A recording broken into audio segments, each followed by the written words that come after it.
ගොඩක් අයගේ විශාල උනන්දුවක් තියෙනවා මේ සප්ලිමන්ට් ගැන. ඒ කියන්නේ සප්ලිමන්ට් විදිහට විටමින් පාවිච්චි කරන එක, කොලජන් පාවිච්චි කරන එක, එහෙම නැත්නම් ඛනිජ ලවණ මිනරල්ස් පාවිච්චි කරන එක, ඒ වගේ ලොකු උනන්දුවක් තියෙනවා.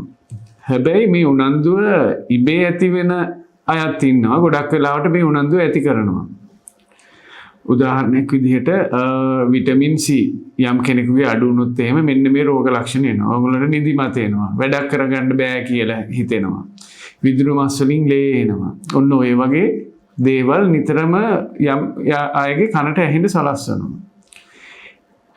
තව කියන දෙයක් තමයි ඔයගොල්ලෝ විටමින් C අඩු නම් ඔයගොල්ලෝ කළු වෙනවා, විටමින් C අඩු නම් කොණ්ඩේ යනවා, ඔය වගේ දේවල් කියනවා. ඒ වගේ එක එක විටමින් වර්ග වල නම් පාවිච්චි කරලා ඒවායේ ඌනතාවය නිසා ඇතිවෙන ගැටලු හයිලයිට් කරනවා.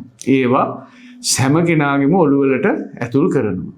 එතකොට යම් කෙනෙක් යම් ඒකට අදාළ යම් රෝග ලක්ෂණයක් තමුන්ගේ පේන්න ගත්තොත් හිතනවා මට මේ විටමින් එක අඩුයි. මේ විටමින් එක අඩු හින්දා තමයි මට මෙහෙම මේ තත්ත්වයට පත් වෙලා තියෙන්නේ. මගේ කොණ්ඩේ යන්නේ මේක නිසා. මගේ නියපොතු වර්ධනය වෙන්නේ නැත්තේ මේක නිසා. මම කළු වෙන්නේ මේක නිසා. ඒ විදිහට විවිධ මත ඔළුවට ඇතුල් කරනවා. උදාහරණයක් විදිහට දැන් වෛද්‍ය විද්‍යාලයේ ඉන්නකොට පළවෙනි අවුරුදු දෙක පොතේ දැනුම පමණයි බොහෝ විට ලබා දෙන්නේ. ඊට පස්සේ 3rd year එකේදී තමයි වෝඩ් එකට යන්නේ, පේෂන්ට්ලා දකින්නේ, පේෂන්ට් එක කතා කරන්නේ, රෝග ලක්ෂණ දකින්නේ.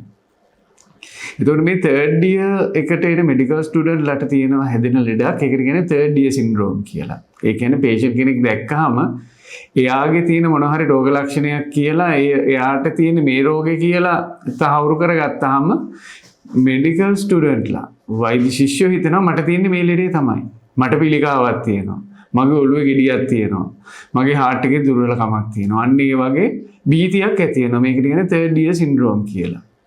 මේ 3rd year syndrome කියන එක දැන් සමාජ මාධ්‍ය, විශේෂයෙන්ම සමාජ මාධ්‍ය මගින් මුළු ජනතාවකටම ඇති කරලා තියෙනවා. එතකොට යම් කිසි කෙනෙක් දැන් මේක අහපුවාම කොණ්ඩේ යනවා, වම කළු වෙනවා, හැම රැලි වැටෙනවා, දැන් මේවා ඇහිලා තියෙනකොට යම් කෙනෙක් හැම රැලි වැටෙනවා කියලා යම් කෙනෙක්ගේ හැම රැලි වැටිච්ච ගමන් යාගේ ඔළුවට නා මගේ කොලජන් මදිනේ.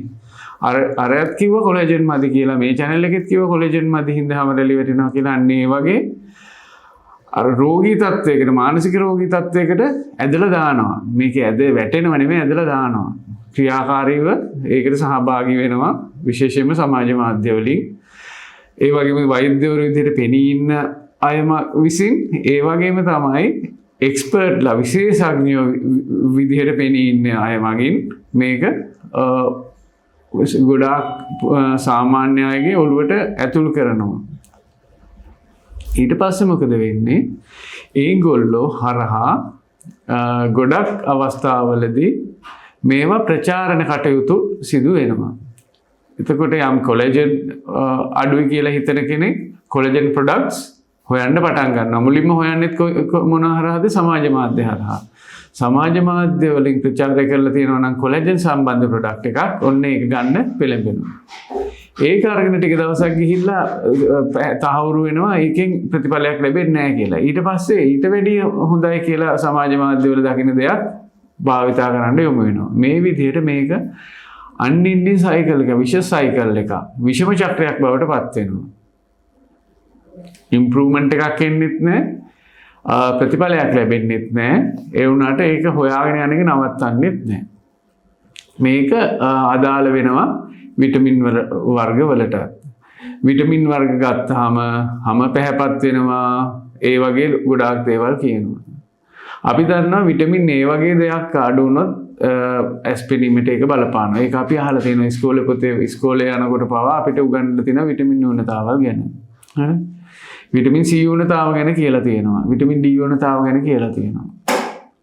නමුත් මේ සමාජගත කරන්න උත්සාහ කරනවා හැම කෙනාටම විටමින් අඩුයි, හැම කෙනාගේම ඇඟේ විටමින් නැහැ කියලා.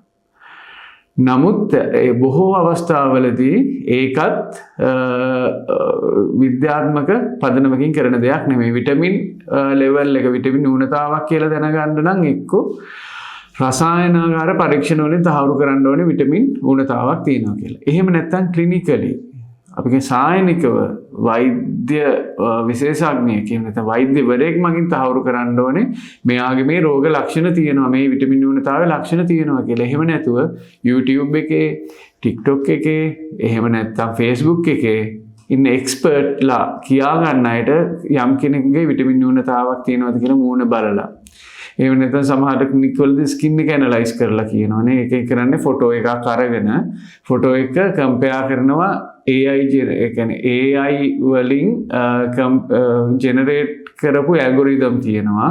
එතකොට ඒ හැමේ තියෙන වෙනස්කම් අර ටෙම්ප්ලේට් එකක් එක්ක කම්පෙයාර් කරලා බලලා ඒකට අදාළ දේ තමයි ප්‍රතිඵලයක් විදිහට ලබා දෙන්නේ. එතකොට මේක තනිකරම software game එකක්. හරි.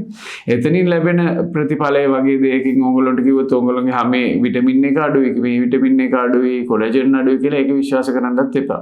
හරි. එතකොට මෙතනදී කියන්න වැදගත්ම අවශ්‍යම දේ තමයි මේ විටමින් න්‍යූනතාව කියන එක යම් කෙනෙකුට හදාගන්න ඉතාම අමාරු දෙයක්. විටමින් න්‍යූනතාව කියන එක ඉබේ ඇති වෙන්නේ නැහැ. සාමාන්‍ය විදිහට සාමාන්‍ය ආහාර ගන්න කෙනෙකුට සාමාන්‍ය විදිහට වැඩ කරන කෙනෙකුට විටමින් න්‍යූනතාවක් ඇති කරගන්න ඉතාම අමාරුයි. ඔයගොල්ලෝ දැකලා ඇති, ඔයගොල්ලෝ අහලා ඇතිනේ. තියෙනවා තරගයක් හිමින් බයිසිකල් පැදීමේ තරගය කියලා. ඒක දිනන්න හරිම අමාරුයි. ඒ වගේම තමයි වේගෙන් බයිසිකල් පැදීමක් තරගයක් තිබ්බොත් ඒක දිනන්නත් අමාරුයි. මේ තරග දෙකම එක වගේ. ඒ කියන්නේ විටමින් අධික බවක් විටමින් ටොක්සිසිටි එකක් ඇති කරගන්නත් කෙනෙකුට අමාරුයි. ඒ වගේම තමයි විටමින් න්‍යූනතාවක් ඇති කරගන්නත් අමාරුයි. මොකද එහෙම කියන්නේ අපි ගන්න හැම ආහාරයකම අපි ගන්න හැම පානයකම තියෙනවා විටමින් යම් ප්‍රමාණයක්. ඒ වගේම තමයි මේ විටමින් වලට කියන්නේ ශුද්ධ පෝෂක කියලා. ශුද්ධ පෝෂක කියන්නේ ඒවා අවශ්‍ය ඉතාම සුළු ප්‍රමාණයයි.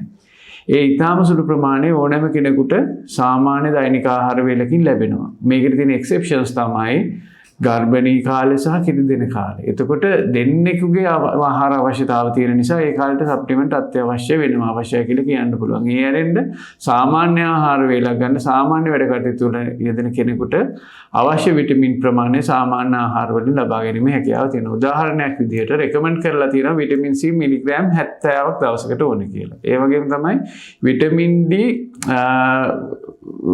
උපරිම වශයෙන් ඉන්ටර්නැෂනල් යුනිට් 600ක් ඕනේ කියලා. විටමින් E මිලිග්‍රෑම් 15යි. හරි. විටමින් A මයික්‍රෝග්‍රෑම් 700යි. ඔය වගේ ඉතාම සුළු ප්‍රමාණ වලින් තමයි මේ විටමින් සාමාන්‍ය හෙල්දි කෙනෙකුට අවශ්‍ය වෙන්නේ. එතකොට මේ උදාහරණයක් විදිහට අපි මේ විටමින් C ප්‍රමාණය ගත්තොත් මිලිග්‍රෑම් 75 කොහොමද ගන්නෙ? ඒක ගැටලුවක්. සාමාන්‍යයෙන් විටමින් C තියෙනවා ලෙමන් ලයිම් එහෙම නැත්නම් දෙහි වල තියෙනවා. දෙහි ග්‍රෑම් 100ක මිලිග්‍රෑම් 60ක් තියෙනවා කියලා කියන්නේ. එතකොට යම් කෙනෙක් දෙහි විතරක් කන කෙනෙක් වුණත් අපිට යම් කෙනෙක් ඉන්නවා දෙහි විතරක් කන්නේ කියලා එයා දෙහි ග්‍රෑම් 100ක් කෑවොත් ඇති අවශ්‍ය විටමින් ප්‍රමාණය ලබා ගන්න. හරි? එතකොට දෙහි විතරක් කන අය නැහැනේ. හැම ආහාරයකම විටමින් C යම් ප්‍රමාණයක් තියෙන හැම එළවලුකම තියෙනවා හැම පළතුරකම විටමින් තියෙනවා. අපි ඕනෑම ආහාරයක් ගත්තොත් ඒ හැම ආහාරයකින් විටමින් C යම්කිසි ප්‍රමාණයක් තියෙනවා. එතකොට කොහොමද යම් කෙනෙක් මේ විටමින් C මිලිග්‍රෑම් 75ක් නැති ආහාර වේලක් ගන්න කියන එක තමයි චැලෙන්ජ් එක. එහෙම කරන්න ඉතාම අමාරුයි. මම ගොඩක් ලොකු විශ්වාසයක් තියෙනවා ඔයගොල්ලෝ කාටවත් ඒ හැකියාව නැතුව ඇති කියලා. ඒ කියන්නේ විටමින් C නැති ආහාර වේලක් ගන්න හැකියාව නැතුව ඇති කියලා මම විශ්වාස කරනවා. ඒක වැදගත්ම දේ තමයි සමාජ මාධ්‍ය වලින් ඔයගොල්ලෝ බය කරන එකට බය වෙන්න එපා. ඒක කියන්නේ වෙළඳ උපක්‍රමයක්. විවිධ ප්‍රොඩක්ට්ස් විකුණ ගන්න ගොඩක් වෙලාවට එහෙම නැත්නම් ඒගොල්ලෝගේ YouTube channel ප්‍රවර්ධනය කරගන්න සාමාන්‍ය ජනතාව බය කරන්න කරන ප්‍රවර්ධනයක්. ඕගොල්ලන්ට විටමින් න්‍යූනතාවක් ගැන සැකයක් තියෙනවා නම් ඒ වගේම ඕගොල්ලෝ ගර්භණී කෙනෙකුත් නෙමෙයි නම් කිරි දෙන මවකුත් නෙමෙයි නම් එහෙමනම් විටමින් සප්ලිමන්ට් අනවශ්‍ය විදිහට ගන්න කලින් වෛද්‍යවරයෙක් හම්බ වෙලා උපදෙස් ලබා ගන්න එක ඉතාම වැදගත් කියලා මම හිතනවා. ඒ වගේම තමයි වැඩිපුර ගන්න විටමින් ශරීරේ තැම්පත් වෙන්නේ නැහැ. විටමින් C කියන්නේ වතුරේදී water soluble විටමින් එකක්. මොනතරම් ප්‍රමාණයක් ගත්තත් ඒක ශරීරයේ තැම්පත් වෙන්නේ නැහැ. ශරීරේ තියාගන්න තැනකුත් නැහැ. ඒ වගේම තමයි ටොක්සික් වෙන්නේත් නැහැ. වැඩිපුර ගන්න ටික ඔක්කොම ශරීරයෙන් පිට වෙනවා. ඒ වගේම අනිත් විටමින් වර්ගවලටත් මේක පොදුයි. ටොක්සිසිටි කියලා එන්නේ මේදේ තැන්පත් වෙන මේද ද්‍රාවක විටමින් වර්ගවල පමණයි. ඒකත් ඉතාම කලාතුරකින් තමයි වෙන්නේ. මොකද ඒක ඉතාම සුලභ නැති දෙයක්. එතකොට ඔයගොල්ලෝ විටමින් වර්ග වැඩියෙන් ගත්තයි කියලා එකෙන් ඔයගොල්ලෝගේ ශරීරයටවත් ඔයගොල්ලෝගේ ආර්ථිකයටවත් හොඳක් වෙන්නේ නැහැ. වෙන්නේ අවසාන වශයෙන් ආර්ථිකය දුර්වල බවට පත් වෙන එක විතරයි. අනවශ්‍ය විදිහට මේ ශරීරයෙන් ඇඳෙන්න නිවන් දෙන දේවල් වලට වියදම් කිරීම මගේ. මේක හොඳින් හිතලා බලන්න. මම කියන දේ විශ්වාස කරන්නත් එපා. ඔයගොල්ලෝ වෙනත් මූලාශ්‍ර වලින් හොයලා බලන්න මම කියන දේ ඇත්තද කියලා.